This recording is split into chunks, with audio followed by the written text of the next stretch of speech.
My name's Kenny Hunter and I'm a sculptor. I guess my practice is now quite a long-standing kind of entity, and in that time I've been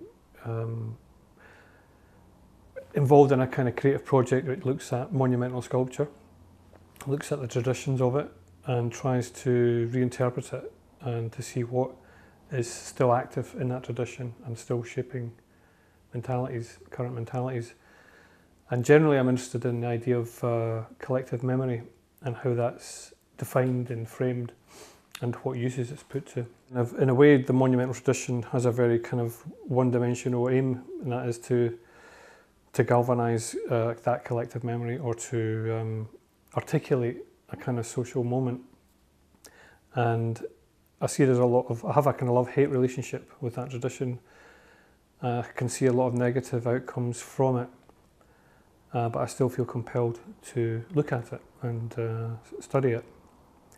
And operating as an independent artist, it gives me that opportunity to reinterpret and to question and recontextualise that tradition. Once I have an object, a sculpture completed, it doesn't always feel comfortable for me to then just keep showing that work again. I like to try and take more risks with it or reinvigorate it. And in this case, I had a vertical skeleton, large-scale vertical skeleton, about just under 3 metres high, which was a public artwork in the north coast of Scotland in boggy forest. And I decided to take the resin copy, which was the one that went to the foundry originally, and cut it up and add more elements to it and present it as a horizontal form. There's also scaling up, which is another big tradition of sculpture, and that can have digital outcomes, or it can be very old school, depending on what method you choose. But these were 3 potatoes that are sculpted from life, if you like. And I'm trying to argue the case that the value of art is not in the object; it's more in the message, more in the artist's intentions. And I think that's, if I could unite all the different disparate elements of the show, that would be it. Would be to try and undercut that kind of power of the original.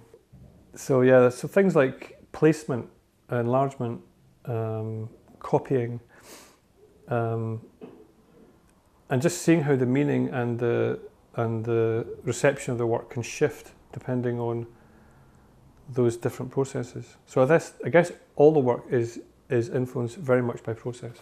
But it's also an artist who wants to work to create the full circle, if you like, and get my work out into the public realm as well.